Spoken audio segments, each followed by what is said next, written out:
예수님의 3단계 메시지 결론은 마태복음 7장 13절입니다. 좁은 길을 가라 하는 것입니다. 좁은 길을 통해서 예수님의 3단계 메시지를 순종하는 자가 영원한 영생을 얻는다고 했습니다. 넓은 길은 멸망의 길이라고 선포하셨습니다. 예수는 왕국을 세웠습니다. 범사복을 받았습니다. 그러나 넓은 길을 선택했습니다. 그 결과 예수, 믿음, 그 후손은 역사상에서 사라졌습니다. 하나님의 사랑을 받지를 못했습니다. 예수는 하나님의 3단계 메시지를 파괴시키고 창세기 35장에서 36장 예수의 족보 여기에서 예수는 하나님의 3단계 메시지를 불순종한 것을 말씀하고 있습니다.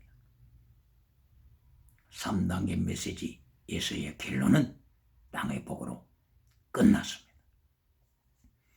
성령님의 3단계 메시지도 사도행전 1장 이하에서 오순절에 성령님이 임하시는 그 과정을 통하여서 성령님의 3단계 메시지를 가르치십니다. 사도행전 1장 8절 무엇입니까? 오직 성령이 너희에게 임하시면 너희가 권능을 받고 예루살렘과 온 유대와 사마리아와 땅 끝까지 이르는 내 증인이 되라. 이것이 예수님의 명령이십니다. 제1단계 성령이 임하시면 능력을 받아서 기적을 행하는 것이 아니라 기적 이전에 증인이 되라고 예수님이 선포하셨습니다. 방언 이전에 증인이 되라고 선포하셨습니다. 사도행전 1장 8절이 지나가는 은사입니까? 방언 은사입니까? 통역 은사입니까? 아닙니다. 영원한 은사. 증인이 되라. 마르투스. 순교자가 되라. 마티아. 순교자가 되라. You should be martyr for the name of Jesus Christ. 순교자가 되라고 하는 것이 제1단계입니다. 성령이 임하시면 방언이 아니고 기적이 아니고 신유가 아니고 성령이 임하시면 능력 받아 그 능력으로 제물되라.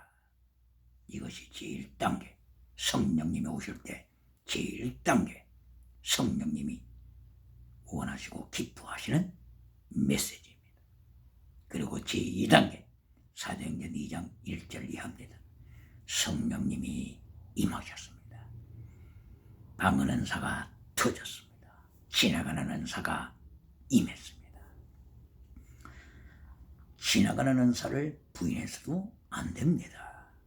방언 은사, 통역 은사를 부인해서도 안 됩니다. 성령이 원하심에 따라서 성령님이 원하심에 따라서 성령님의 뜻대로 성령님은 은사를 허락하십니다. 그러나 첫째 성령님의 영원한 은사, 제 둘째 단계에서 지나가는 은사, 방언 은사였습니다.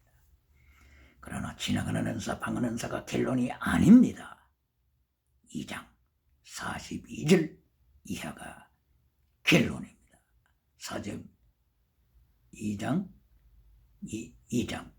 사도행전 2장 42절 프로스카라테리오입니다.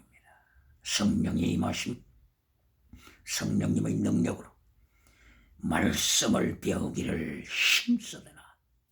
힘쓰는 것이 프로스카라테리오. 순교자의 심령으로 말씀을 배우더라. 프로스카라테리오. 순교자의 심령으로 기도하더라. 프로스카라테리오. 순교자의 심령으로 떡을 떼며 예수님의 성찬에 참여하여 예수님의 환난에 목숨을 다하여 동참하는 성도가 되더라고 했습니다. 프로스카라테리오. 그때의 대제사장들을 위시하여서 많은 종교가들이 하나님의 사람들을, 예수님의 제자들을 투옥시키고 살인하고 핍박을 때에 성령님을 받은 하나님의 사람들은 프로스 카라테리어 신앙으로 순교자의 모습으로 모이기를 힘썼습니다. 이것이 성령님의 3단계 메시지입니다. 하나님의 3단계 메시지, 예수님의 3단계 메시지, 성령님의 3단계 메시지를 창세기부터 요한계시록까지 성경은 가르치고 있는데, 이 에사가 창세기 36장에서 하나님의 3단계 메시지를 파괴시키고 성공주의로 달려가고 있습니다. 창세기 36장 7절에서 땅의 복을 에사는 강조했습니다. 창세기 36장 30절 이하에서 왕들이 되는, 에사의 허리에서 왕들이 태어나는 땅의 복을 에사는 강조하고 있습니다. 그리고 40절 이하에서 추장들이 종족에 따라서 추장들이 선택함을 받아서 통치하는 모습을 자랑하고 있습니다. 처음도 결론도 에서의 삶은 땅의 복의 메시지입니다. 오늘날 누가 하나님의 3단계 메시지를 버리고 에서의 3단계 땅의 복을 추종합니까? 에서의 3단계 땅의 복을 오늘도 전하고 있습니까? 디모데후서 3장 1절 이하를 통하여서 바울 사도는 귀가 가려서 진리를 버리고, 요한 3서 1장 3절 이하에 나타나는 진리를 버리고 탐욕을 추종하여 많은 선생을 두드려 탐욕을 추종하여 범사복을 전해주는 자, 건강복을 전해주는 자, 범사복, 건강복을 3단계 메시지로 전해주는 자, 에서의 메시지를 전해주는 자를 추구하는 타락한 세대를 바울 사도는 이미 디모데후서 3장 4장에서 강조하고 있지 않습니까? 그러므로 말라기 1장 2절 이하에서 내가 야곱은 사랑하되 에사는 미워하노라 이미 결론을 선포하셨습니다. 하나님의 3단계 메시지를 지키는 자를 오늘도 하나님은 사랑하십니다.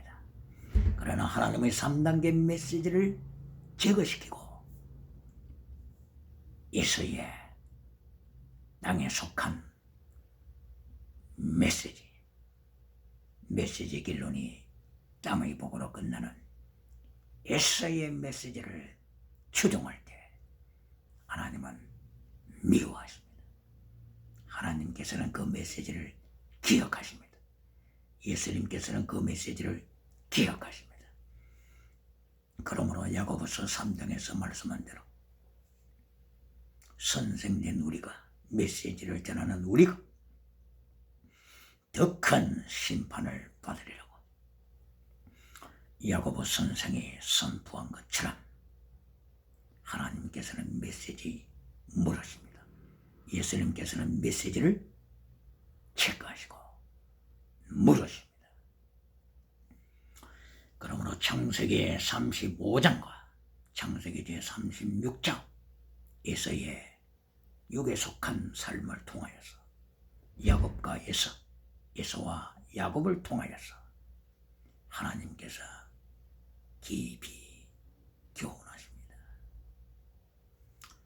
에서의 후손을 역사상에서 잠깐 보시겠습니다. 에서가 에돔을 세웠습니다. 에돔, 바로 그 에돔 나라에서 헤롯 가문이 태어났습니다. 예수님께서 크리스마스를 통하여 이 땅에 오시기 전에 이미 에돔의 후에, 에서의 후에 헤롯 가문이 자리를 깔고 있었습니다. 이 헤롯 가문은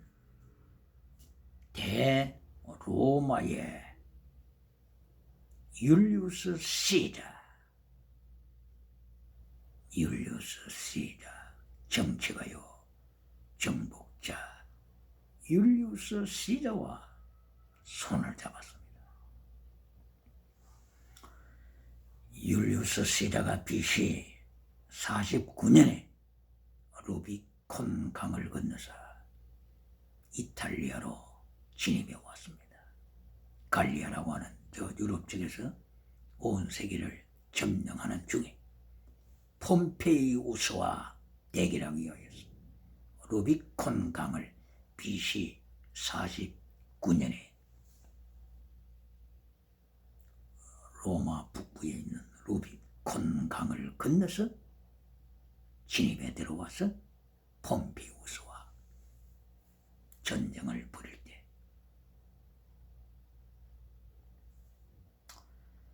이 헤롯 가문이 예수의 후손 헤롯 가문이 시자와 율리우스 시자와 손을 잡았습니다.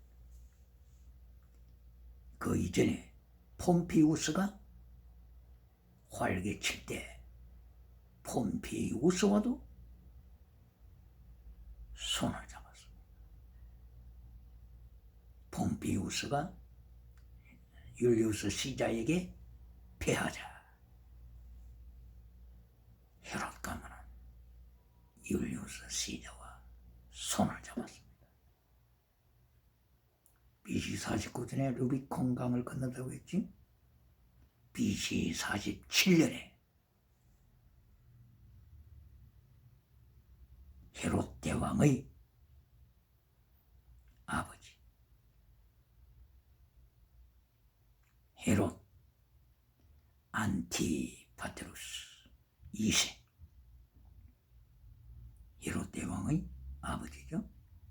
헤롯 안티파트루스 안티파스 이렇게도 부르집니다만은 헤롯 안티파트루스 2세 헤롯 대왕의 아버지가 BC 47년에 이미 율리우스 시자의 파워를 등에 업고 팔레스틴에 와서 유다를 통치하기 시작했습니다. BC 47년 그리고 BC 43년에 헤롯 대왕의 아버지 헤롯 안티파트루스 2세가 암살을 당합니다. 그때의 헤롯 대왕도 팔레스틴에서 한 지역을 다스리다가 로마로 도피했습니다. 위기 때 로마에 도피해서 로마 원로원의 힘을 얻고서 다시 유대 왕으로 돌아옵니다. 한 역사가는 BC 40년에 로마의 원로원들의 인정을 받아 헤롯 대왕이 유다 왕으로 등극했다고 말하기도 합니다. 그래서 BC 37년 이때에 당당하게 유다의 왕으로 등극했습니다. BC 4년 죽을 때까지 예수님을 죽이려고 하다가 하나님의 심판에 의하여 죽임을 당한 이때 헤롯 마태복음 2장 8절 마태복음 2장 13절 예수님을 죽이려고 하다가 하나님의 심판으로 적사했습니다.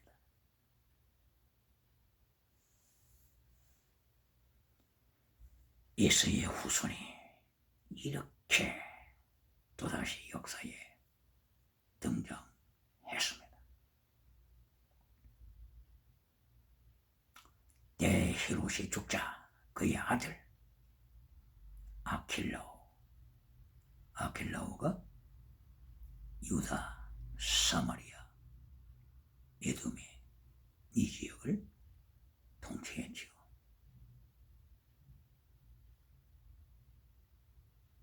그때의 아킬라오의 형제 헤롯 안디바는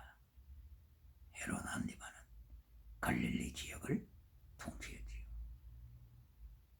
이 헤롯 안디바가 세례 요한을 죽인 자입니다. 갈릴리 지역을 통치하던 헤롯 안디바.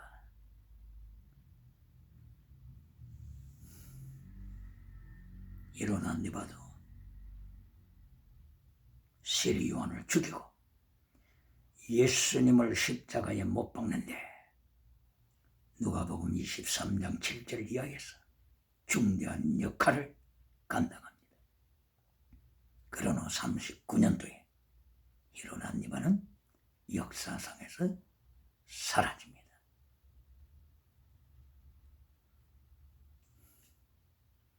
아킬라와 유다와 사마리아 등을 통치하다가 BC 4년부터 AD 6년까지 통치하다가 폐위당합니다. 그때에 예수님께서는 애굽에서 나사렛 땅으로 이주해 가셨습니다.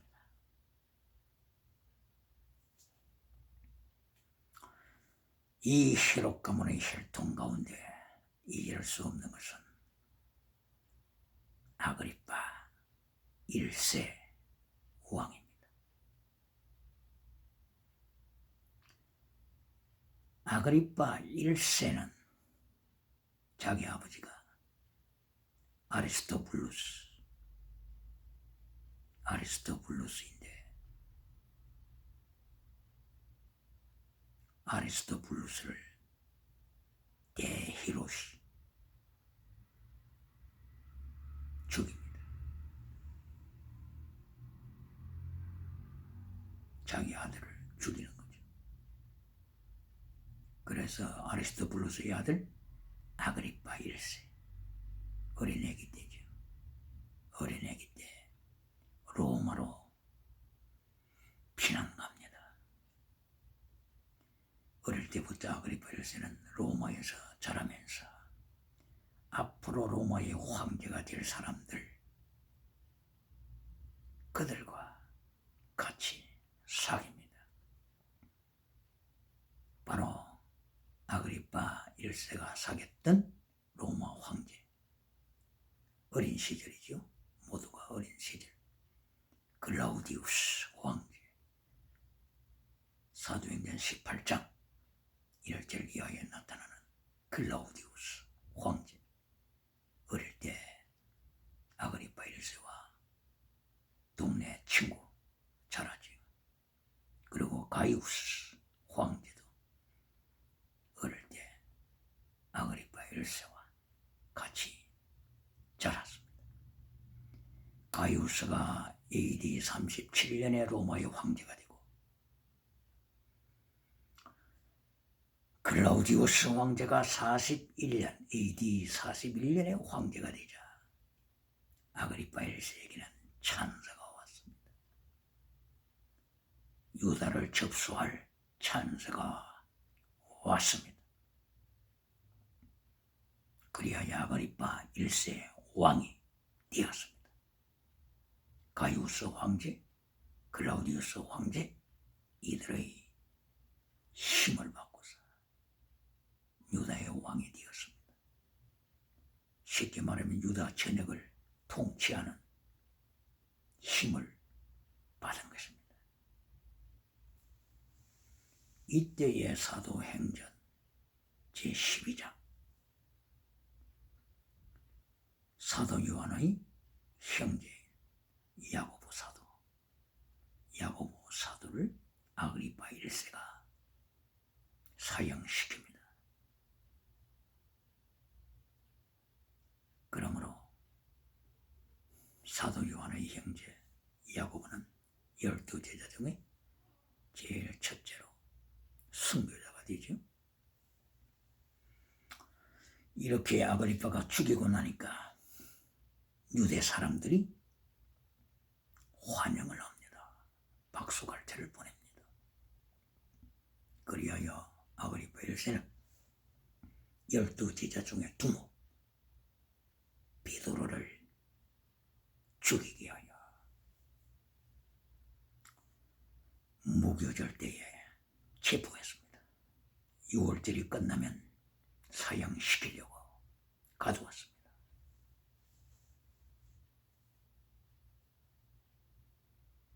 철저하게 깊은 지하 감옥에 가져왔습니다.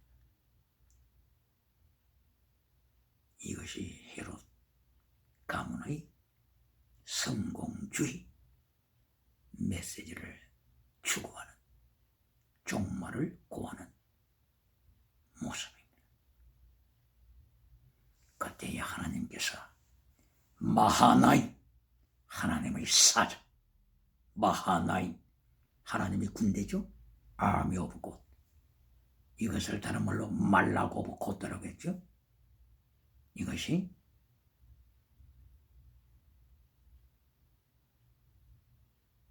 창세기 32장 33장 하나님의 사자 마하나임, 하나님의 군대 개입하는 모습, 예수를 막아내기 위하여, 예수의 칼 아래서 야곱을 지키기 위하여 마하나임, 하나님의 군대, 하나님의 천사들의 군대를 하나님이 파견시켰습니다. 꼭 마찬가지로 지금 사도행전 12장에서도 예수의 후손 아그리빠 1세가 하나님의 사람 12제자를 죽이려고 할 때 하나님께서 마하나임, 하나님의 군대를 파견시키십니다. 어디로 파견시켜요? 베드로를 체포했던 지하 감옥으로 파견시킵니다. 그날 밤에 베드로는 깊은 잠에 들어졌습니다만 하나님의 사자가 옆구리를 쳐서 베드로를 추락시킵니다. 쇠사슬이 하나님의 권능에 의하여 자연스럽게 벗겨졌습니다. 아무리 아그리빠 1세가 병정들을 배치했다고 할지라도 문 앞에 서니 베드로 앞에서 문이 스르르 열렸습니다. 베드로는 추락했습니다. 그리고 기도드리고 있는 마가의 다락방으로 갔습니다. 마가 요한의 어머니 마리아가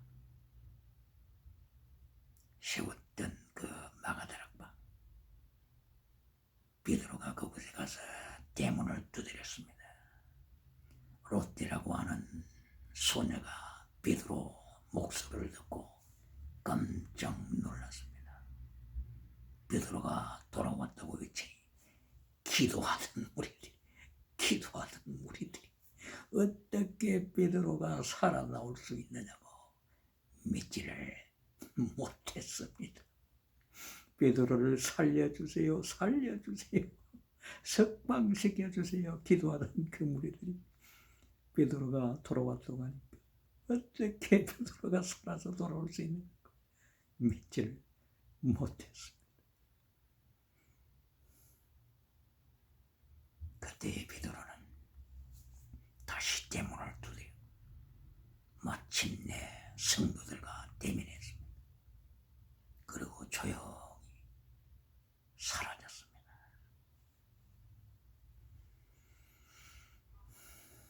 아그리빠 1세가 그 다음날 정보를 받았습니다.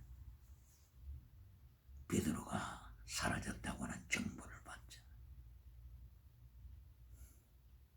관계된 무리들을 처단시켰습니다. 그리고 아그리빠 1세는 가이사라로 떠나갔습니다. 북쪽에 있죠. 가이사라가. 갈멜산 가까이 있죠. 가이사라 도시에 가서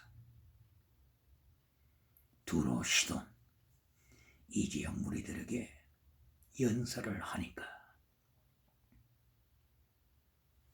두로 시돈 지역의 사람들이 이것은 사람의 소리가 아닙니다. 이것은 신의 음성입니다. 신으로 주황합니다. 왜 그렇습니까? 클라우디오 황제가 아그리파 1세에게 정권을 주었습니다. 유다 지역을 통치하는 정권을 주었습니다. 모든 목숨이 아그리파 1세의 손안에 들어왔습니다. 그래야 신으로 주황합니다. 이때의 아그리파 1세가 하나님의 자리에 앉아버렸습니다. 선악과 따먹는 모습이죠. 하나님의 자리에 앉아서 선악과 따먹으라. 이것이 포에라 바하 유물론자들의 고백입니다. 네가 안 입고 오면 불안하면 피해 의식이 느껴지면 하나님의 자리에 앉아버려라. 이것이 유물론자들의 주장입니다. 주체 사상입니다. 하나님의 자리에 앉아버리는 것, 이것이 주체 사상입니다. 그리하여 하나님이 생명을 주는 것이 아니라 내가 너희에게 생명을 주는 것이니 너희는 나를 아버지라고 불러라. 어린 새끼들아, 너희들도 나를 아버지라고 불러라. 어버이라고 불러라. 이게 곧바로 하나님의 자리에 앉아버린 아그리파 1세의 모습입니다. 장대현 교회, 평양 장대현 교회, 누가 지금 밟아버렸습니까? 주체 사상, 우상이 장대현 교회를 지금 밟아버렸습니다. 하나님의 자리에 앉은 것입니다. 이것이 주체 사상입니다. 주체라고 하는 말이 언제 나왔다고요? 실존주의 철학에서 나왔습니다. 하이디거 실존주의, 사르트라 실존주의. 실존이 본질보다 앞선다. 본질을 버리고 실존, 지금 네가 겪고 있는 이 자리, 네가 실존하고 있는 지금 이 자리가 더 중요하다. 그러므로 본질을 버려라. 본질을 버리고 이제까지 보편 도덕 버려라. 보편 자유 버려라. 순수 도덕 버려라.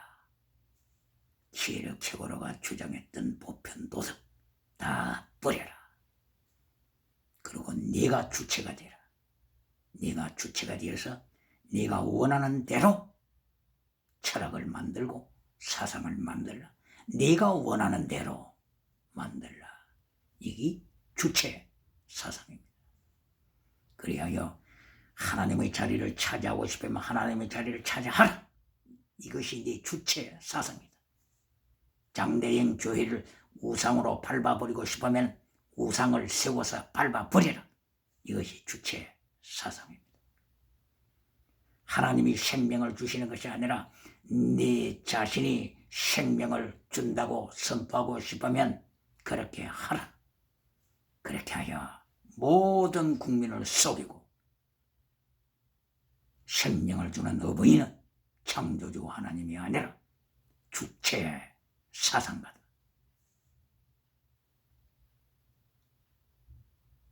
하나님의 긴 노래 놓인 모습입니다.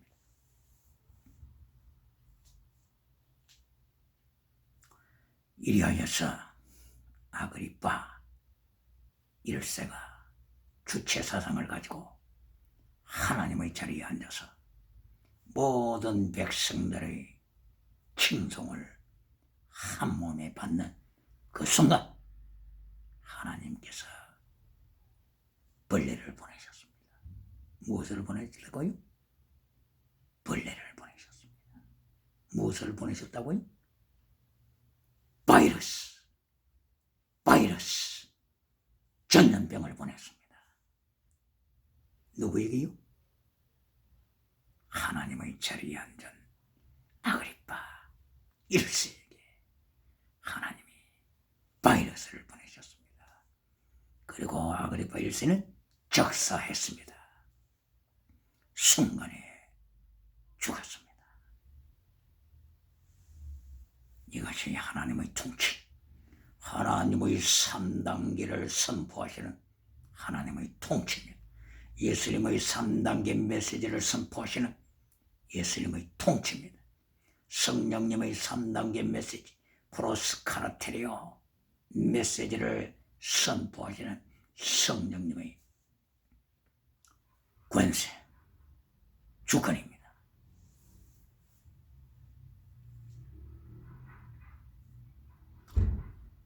이리하여서 하나님께서 헤롯 가문을 심판하십니다. 아그리파 1세 아들 아그리파 2세에 대하여서 잠깐 보시겠습니다. 아그리파 2세는 자기 아버지가 비참하게 바이러스에 먹혀 죽는 것을 목격했습니다. 사도행전 제 26장 24절 이하 아그리파 2세 그 아들이 버니게 누나와 함께 감옥에 있는 바울 사도를 찾아왔습니다. 아그리파 2세가 누나 버니게와 같이 동거하는 거지. 친 형제자매 동거하는 모습입니다. 하나님의 3단계 메시지를 버린 결과 동성애가 세상을 발 아래 밟는다고 하는 징후장입니다. 그리고 사도행전 24장 24절에도 벨릭스 총독이 드루실라 아내와 함께 바울 사도를 감옥에 찾아왔습니다. 드루실라 아그리파 2세의 누이죠. 드루실라 버니게 아그리파 2세 왕, 이들은 남매지간이지요. 아그리파 1세의 자녀들입니다.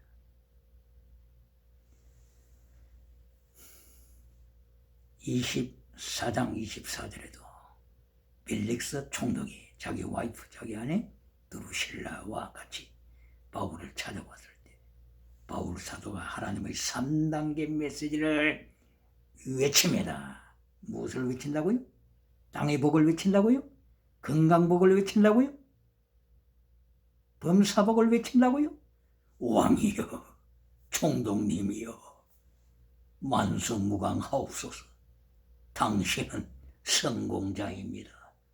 이렇게 메시지를 전합니까? 사도행전 24장 24절 로마의 벨릭스 총독을 향하여 아그리파 1세의 딸 드루실라 행하여서 심판을 설교했습니다. 누가요? 제수로 있는 바울 사도가 누구를 향해서요? 로마의 총독을 향해서. 이것이 하나님의 종의 모습입니다.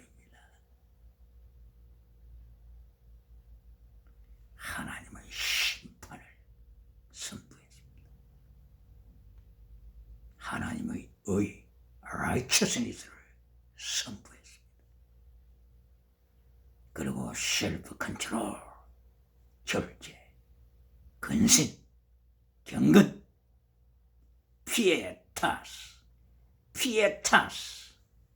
사이엔티아, 피에타스 앤드 사이엔티아, 경건과 학문, 이것이 신학대학교의 모토가 아닙니까? 그런데 왜 오직 믿음만 강조하고 피에타스, 하나님 앞에서 경건의 모습, 경건의 삶 다 팔아먹었습니까? 지금 바울 사도는 로마의 총독 앞에서 하나님의 심판을 설교하고 셀프 컨트롤, 경건을 설교하고 하나님의 의, true faith, 바른 믿음을 선포했습니다. 사도행전 24장 24절 25절 이합니다. 그러니까 그 권세를 가지고 있던 벨릭스 총독이 하나님의 두려움 앞에 무릎을 꿇어버렸습니다.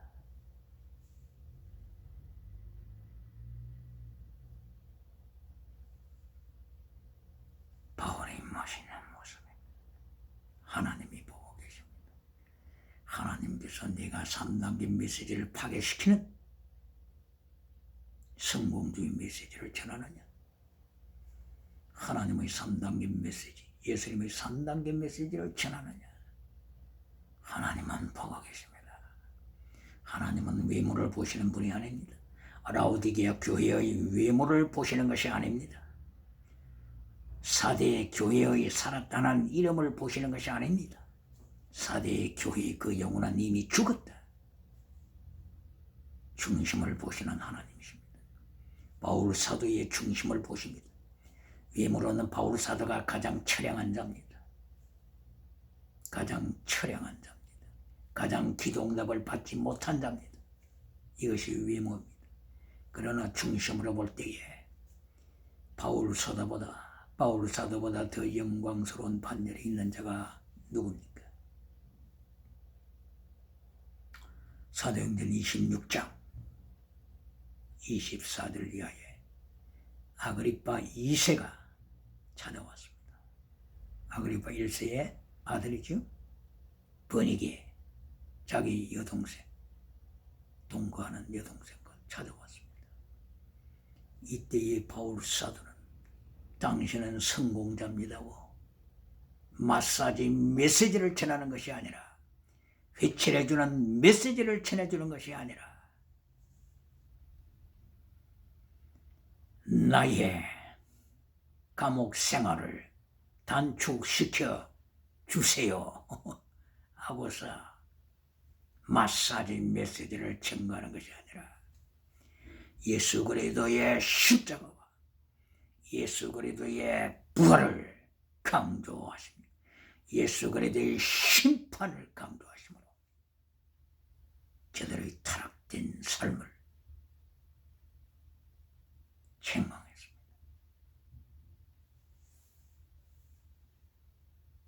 그 후에 70년에 베스파시아누스, 로마의 황제 베스파시아누스 황제와 베스파시아누스 황제 아들 티투스 장군을 통하여 유다가 멸망됩니다. 유다의 멸망은 무엇을 의미합니까?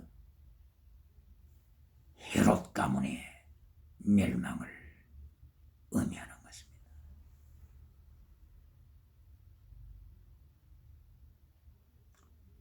이스라엘을 심판하신 하나님, 신약시대에 와서 헤롯 가문을 심판하시는 하나님, 다른 말로 하면 하나님의 3단계 메시지를